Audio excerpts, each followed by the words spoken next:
in a sec. Stick around.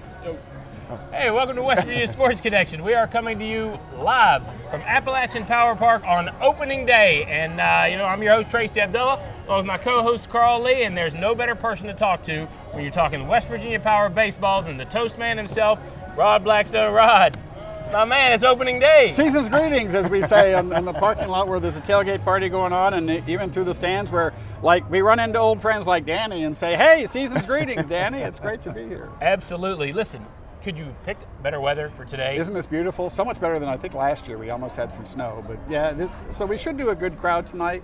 It'll be a beautiful time to introduce a new era of minor league baseball in Charleston. New era with the Seattle Mariners, a new affiliation that way that we're going to learn all about coming up, and also new management with West Virginia Power and a new spirit of fun and excitement here at the ballpark, led by Jeremy Taylor, the longtime Power employee who's done every job that has been ever done in this ballpark. And last night he was up here putting up some of the signage on this wall.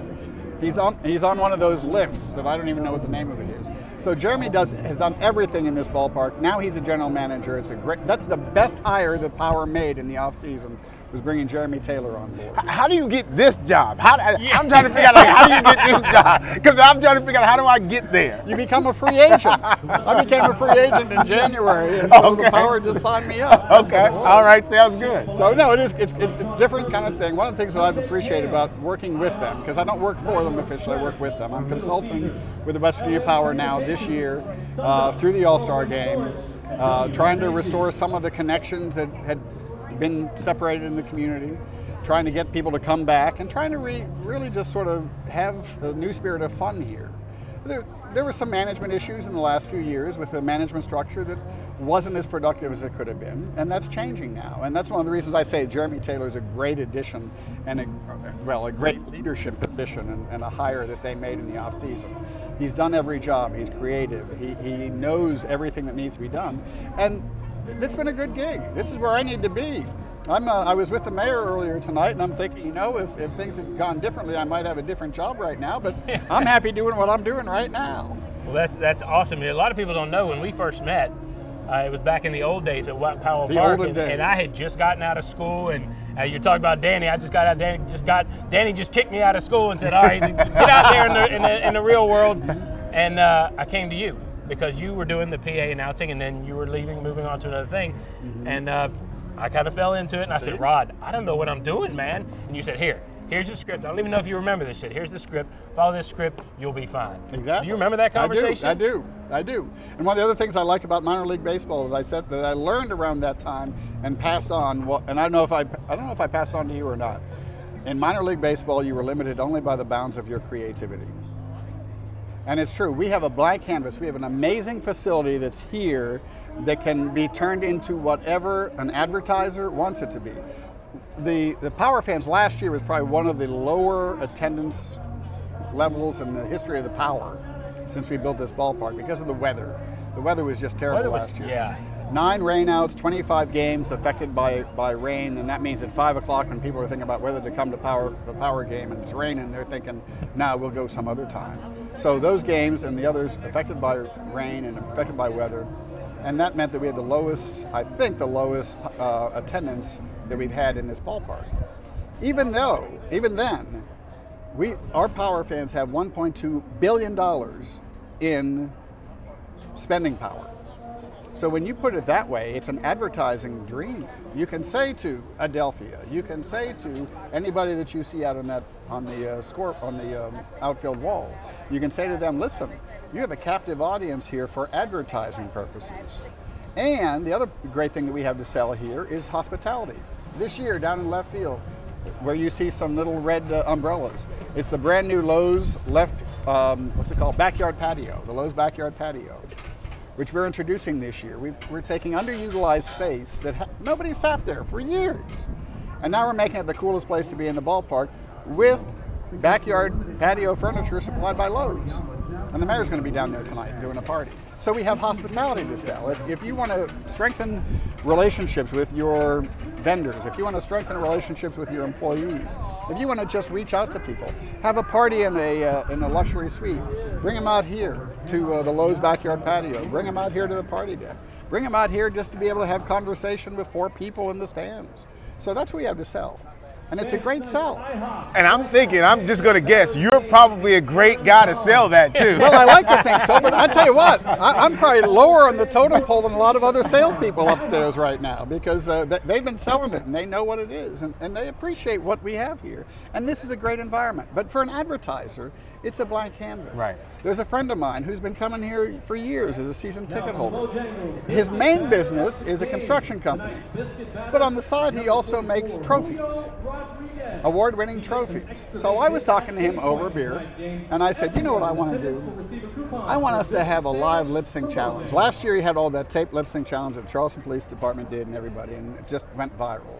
What if we had a live lip sync challenge on Friday nights here? Are they going to do that? And we're going to do it. I had the Nice. trophy, and it's about this big. I should have brought the trophy with me. I'll show you the trophy at some point. But we're going to do a live lip sync challenge on Friday night firework nights during the course of the season. The last 4, best 4 are going to come back on the last Friday of the season and have a face-off live here on the dugouts and have people voting online. It's that kind of thing. So it's going to promote his business, which I'm doing now, but it's going to promote his business and create fun. Yeah. Because that's what this is about. Some of my best friends I met at the ballpark. You're on the Wall of Fame. You have certain activities throughout the game. How did all of that begin? Because Who'd have thought? I've been watching you do it for years. It's been entertaining. See, you've got a following, and you're on the Wall of Fame. See, when Carl was a young man and he had a dream to become a Major League football player, right? Yes. You told your mom, you said, I want to do this, right? Mm-hmm. Well, I never told my parents, I never had the conversation with my parents, hey, I want to be a cheerleader when I grow up. But it just kind of started. And we have the mayor. Does the mayor have time to come on?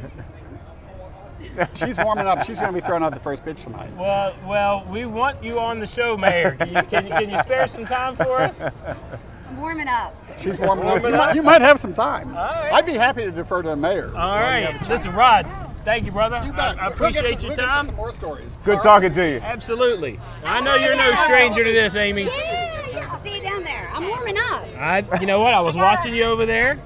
How's it look? How's my form look? I look good, right? You look Yeah? good. Look You good to me. I'm a hockey You're going to mom. get it right over the plate, though, I'm a right? hockey mom. I'm not a baseball mom, but I'm working on it.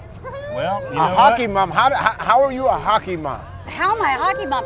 In the state of West Virginia, we have some of the most competitive hockey players.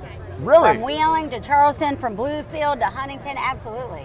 Yeah, my son plays on the West Virginia Wild team. Very nice. Yeah, Very we're a nice. sports family, so. I hear you. Well, I hear you. Speaking of sports, it's opening day here at the park. You guys had the parade. You were in the parade. You're throwing out the first pitch. I love and it. I'm so We're excited. going to watch you. I mean, Okay. we're going to hold you. We expect I a know. strike. All I'm right. on it. Well, I have a great catcher. It's a team effort, right? It's a team effort. They'll make you look good, but as the newly mayor of our beautiful town, Charleston, what does this ballpark do for the town? What kind of economic impact can it have, and where can this community rally? I mean, they can obviously rally here, but what should bring them here? Well, there are a couple of things. First, let me talk about sports and something that I talked about a lot when I was the director of tourism and the deputy secretary of commerce, and that's sports tourism. That's big money for the city of Charleston and for the state of West Virginia. You know, we're looking at a community that has a facility like this. We're looking at a community that has outstanding recreational facilities. You look at what's happening at Shawnee Park. It's an amazing investment, and what we're seeing in the sports tourism industry, cities are grasping onto as many opportunities as they can. More investment in ballparks, in basketball courts, in football fields. That's the way we're going to grow this community, because it's a multi-generational activity as well. Because when you go as a hockey mom, when we travel, and a lot of families travel for sports, I'm sure everybody watching this knows what I'm talking about. You go on Friday, you stay Saturday, you buy breakfast, lunch, and dinner 2 times over. You've got 2 nights in a hotel room. That's big money. Tracy, let me jump in. I know Eddie Whitehead. Yeah, sure. And I know that you guys have now taken over youth football, and I'm from South Charleston, so Yeah. we've done that before. I'm interested to see like how active now and how much of that is going to play a major role of controlling and making it better as a whole now that the city of Charleston is overseeing youth football?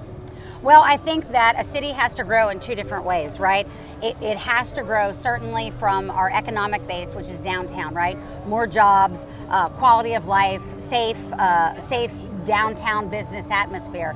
But it also has to grow from a community within. And so I think when you're looking at expanding youth programs like the football program and investing in our recreational facilities and programming, those trains have to run on different tracks, but they have to run at about the same speed. So we have to do both to grow a community. That's the philosophy of this administration. We just did a show down at the sports complex last week when they had the huge soccer tournament. It's beautiful. I was there as well.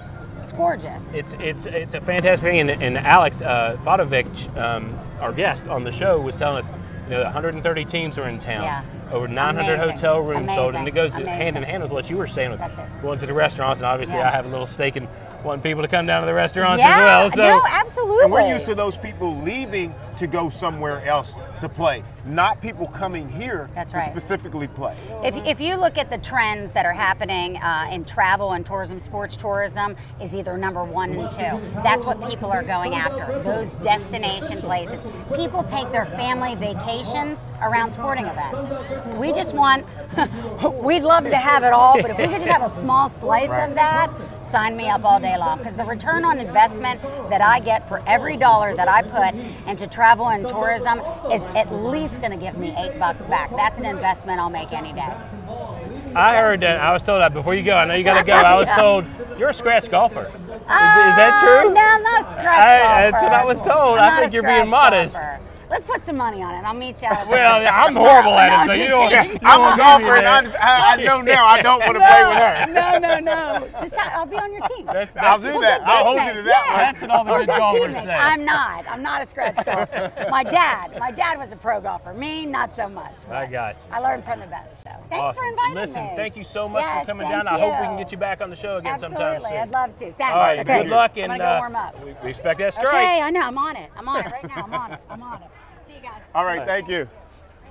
Man, did we just get lucky? I think so. I mean, we got the toast man, we got the mayor, we got Carl Lee. I don't know about that one, but I mean, I'm a regular. Those two, that's a special catch right there. That's for sure. you know what? I see a guy behind here that we're going to bring on the set real quick. Come on over, boss. Come on. This guy's a baseball guru, really good friend of mine, business partner as well. We're going to put a mic on him real quick. How you doing, gentlemen? Good, boss. Good. Awesome. I'll just hold it. All right. Dino Stanley from Adelphia Sports Bar and Grill. How you doing, folks? Listen, I know you're like a baseball aficionado. You go to games, and what does this? You've invested in this community. You have businesses in this community. This is a business. Yes, it's a baseball thing, but it's a business. What does this thing do? The mayor's just talking about how sports in this complex and other complexes like Shawnee can just really make this city just keep going up and up. I'm glad you brought the mayor up, because we got someone in there that gets it, that gets what growth is about our city, gets the sports things. And our county commissioner, Ben Salango, put that Shawnee soccer complex together. Got just a great team in place now to make Charleston grow, move into the future, just like the rest of the big cities and states around us. I know South Charleston is super active. Mayor Mullins is super active in South Charleston. And as you talk about now, the mayor here in Charleston is creating the same type of dynamic around sports, youth sports. How long will it take some of the outlying towns and mayors to understand this is the important thing? I mean, this is where every parent is stuck in because their kid's doing something. I don't care if it's cheerleading. They're doing something around sports. How long is that going to take? That is the model. I have that answer for you, and that is, you hit the nail on the head. The parents, the children, they're our future. Mm-hmm. So as long as it takes them to grow up is how long it's going to take. And they're going to grow up in this system. And I'm going to tell you something about our illustrious mayor too that people may or may not know. She's a scratch golfer, and I want She just denied that. I want her on the golf course. I'm putting out a challenge. You put a right challenge here. out there. I want a little piece of her on the golf course. That must tell me that you're a pretty decent golfer, because I already know I can't do anything with it. I need her on my team in a scramble. So, you know, truth is, she'll probably whoop my tail in, but I still want to get out there and play around. And you know, we got golf, we got soccer, we got baseball, we got football. You know, this is a wonderful city. It's growing, it's moving in the right directions. We're excited. Yeah. Gentlemen, thanks for having me today. Dino, always a pleasure, brother. Tracy. Good seeing you. You too, All sir. righty. Josh, you got a minute? Hey, we got somebody else we're going to bring on now. We're just loaded with we're an just all-star jumping panel around. tonight. We got Josh Lewis, look at this. WCHS TV. Josh, I'm going to put them. You already know the mic deal, so you take care of the mic. This is they call it a microphone? Well, yeah, you're supposed to know that, but that's okay. We'll My first time. we'll let her roll with that. Okay, so you and I met in the early 2000s. Are you gonna date us like that, Well, man? Come on, okay, man. we met several years ago. How about that? We met several years ago, doing the same been a thing. while. And you're still with CHS, and you know you do a great job. But you also got another business. We just had Dino Stanley, businessman, on. You're a businessman. Tell us a little bit about your facility. Wow, this is cool. I'm getting a little plug for Well, that, you know, right? that's what we're here for. I appreciate it. Yes, own a gym, Grind Time Training. We were in Canal City for a couple years. We've since bought a better building, a bigger building, and it's right on the east end, about 5 blocks from Levy Field, right across the street from WCHS TV. And man, I'm really excited about it. Convenient for you. It is quite convenient, but I'm really proud of the facility, and I'm just really thankful for all the people who've played a part in. And we gutted the building and completely remodeled it and just did it up, man. Yeah. Well, that's awesome. Now let's get back to baseball. please. So, opening day, you just did a stand-up with Rod Blackstone. He sat down, was gracious enough to sit down with us. So was the mayor and Dino, and now you. And you've covered every season they've been here. I remember when they first started, I was in the press box for the first 3 years here, and so I would see you here all the time. And sometimes the crowd's nuts, sometimes the crowd's sparse. Why should people tell Charleston right now why people should come to this ballpark? I think people should come to this ballpark. Number one, you want to support local, okay? You got a lot of local people who are putting in a lot of work, a lot of hours, and you know, I love West Virginia, love Charleston. But there are maybe not as many things to do as there are in bigger cities. This is a beautiful thing to do, man. You got a beautiful day or a beautiful night. I mean, why wouldn't you want to come out and watch baseball? You don't even have to be a baseball fan. You can just come out and just congregate and socialize with people. Have a good time. If you choose to have a hot dog, have a hot dog. If you want to eat some popcorn, eat some popcorn. If you want a beer, drink a beer. That sort of stuff, man. It's just, I just think it's great to get out and be a part of your community. You know, that's why, and you know, you never know when you're going to see the next Ryan Braun come through here. We've had some good baseball players. If you do like baseball players, you know, we've seen some good ones over the years. And I think there's a case to be made that you just never know who's that next guy that's going to be the star that you may actually see here. Absolutely. Sometimes you get a pretty good inkling, but those guys who, you know, they're all the number one pick in the draft, they're not guaranteed. The Tim Beckhams of the world, some of those guys, nothing's guaranteed. Then you get some guys that are steals. You get them a little bit later, 5th or 7th rounders, and you know, wow, okay, yeah, I remember him. He played here. I remember Jamison Tyon a couple years ago. I got a great Jamison Tyon story. I had a friend of mine drove down from Pittsburgh. Okay, Jamison Tyon was their stud a couple years ago. I think he was number 2 overall in the draft. So he was the guy projected. He was opening day starter for the Pirates this year. So I got a buddy of mine from Pittsburgh, a diehard Pirates fan, even when they were terrible. I mean, he's been a Pirates fan forever. Okay, he wants to come down and watch Jamison Tyon pitch. He pitched on a Sunday afternoon. It was the last game before the All-Star break. Okay. There was some rain in Charleston the night before that, okay? There was a bunch of rain, but by the time Sunday came around, man, it was beautiful. The field was dried out, it was drying out, and we get to the game, and he wants to get back. He's got to go to work the next day. He's got a long drive, this thing, he's pushing it. He's like, well, I'm going to at least stay for a couple innings because I came down here for Tyon pitching, and rain delay. We're looking up in the sky, man, it's beautiful, it's sunny out here. Like, what do you mean rain delay? How is that even possible? It hasn't rained since last night. All right, so rain delay, they push it back an hour. He's like, all right, well, I'm still gonna hang out, I'm gonna hold out. They pushed it back for like 2 hours. Before you know it, they called the game, all right? As all the players are walking off the field, they called the game, and they said, yeah, we got a rain out today. And everybody's looking around just absolutely puzzled. Well, you know what the deal was there. Nobody wanted to play that game. It was the final game before the All-Star break. Everybody's trying to get out of here and get on the road. And so my man drove down from Pittsburgh, my man Frank, shout out to Frank, drove down from Pittsburgh, and to see Jameson Taillon pitch, nothing. Man, Wow. I thought you said that was a good story. Yeah, I was waiting on the twist. No, it's a great story because every time I talk to Frank, I always get to bring it up. Or anytime Taillon pitches and does real well, he had a one-hitter last year, I think it was. I'm getting a text from Frank, or Frank's texting me. So that's a big reason why I love sports, is the camaraderie of it. You know what I mean? Giving your buddies a hard time. Another reason to come watch baseball. I don't think, and Carl, you can definitely speak to this. I think sports is the one thing that rallies. It doesn't matter if you're a Democrat or Republican. It doesn't matter if you're black or white. It doesn't matter what you are, what you think. Everybody rallies around those sports in some form or fashion, whether it's soccer or football or baseball or golf, whatever it is. Yeah.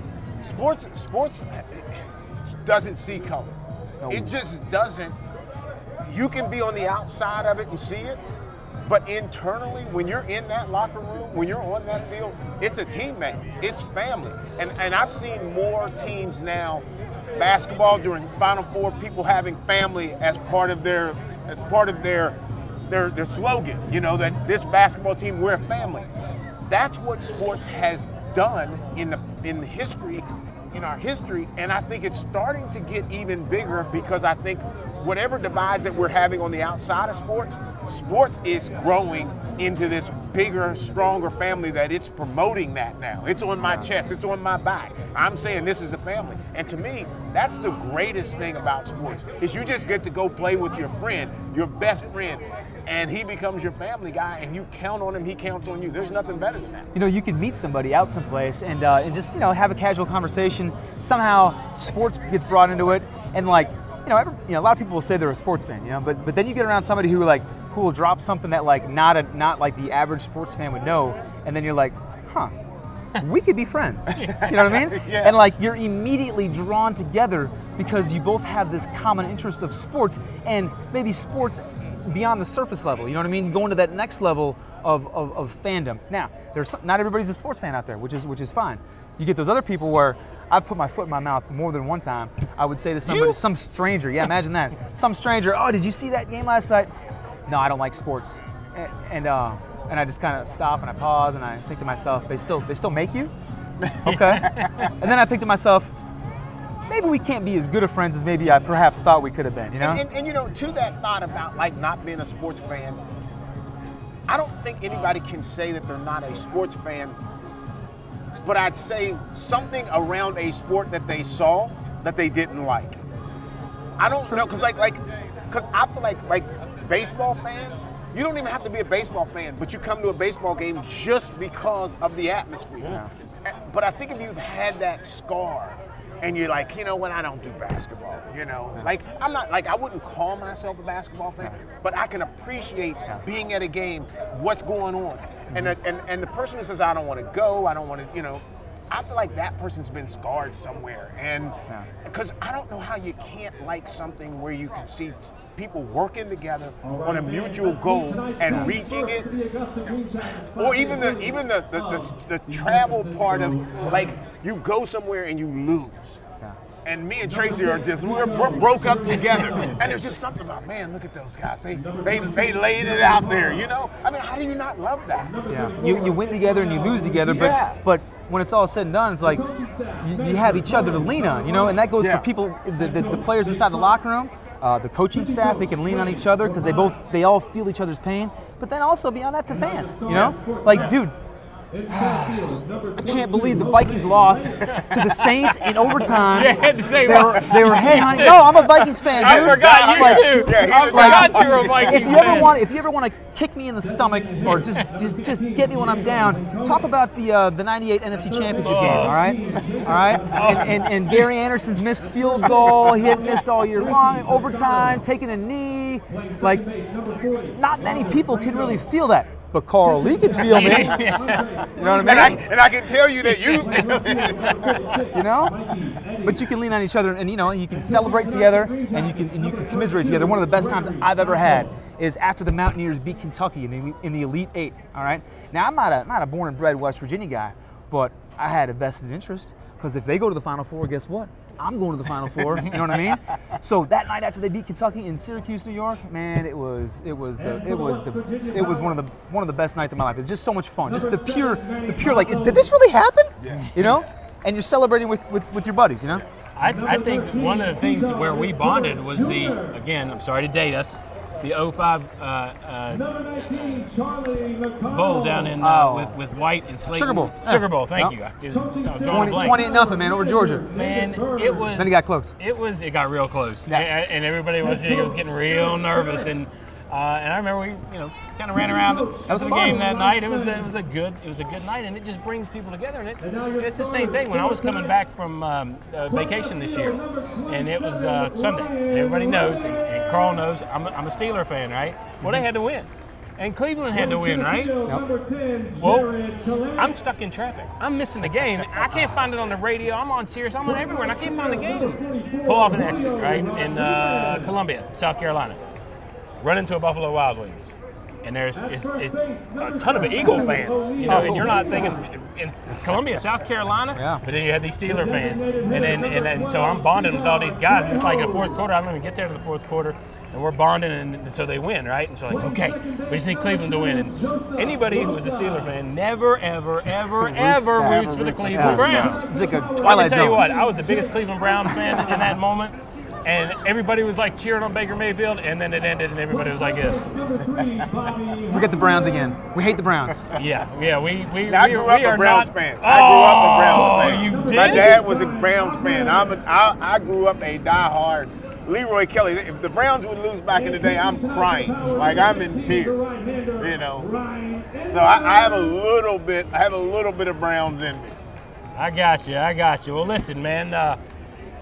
My guys are telling me we may be close to time. Yes, we gotta stop talking, man. Brother, thank you so much Thanks for coming me on, man. on. Appreciate you guys, man. That was fun. Give us a plug on your business one more time. Grind Time Training, 1500 Hansford Street. There's one of my guys right there, Akash.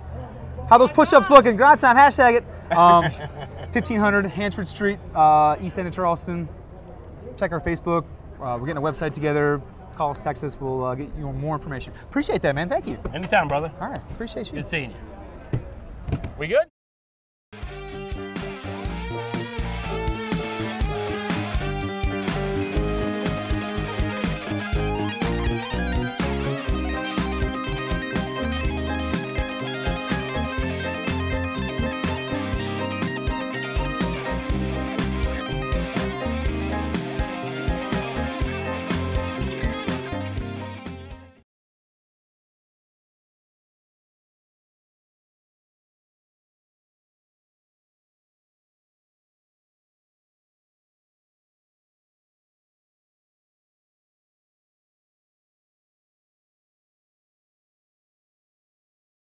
Good work.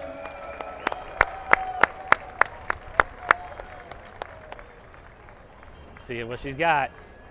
Look, you know she's been practicing.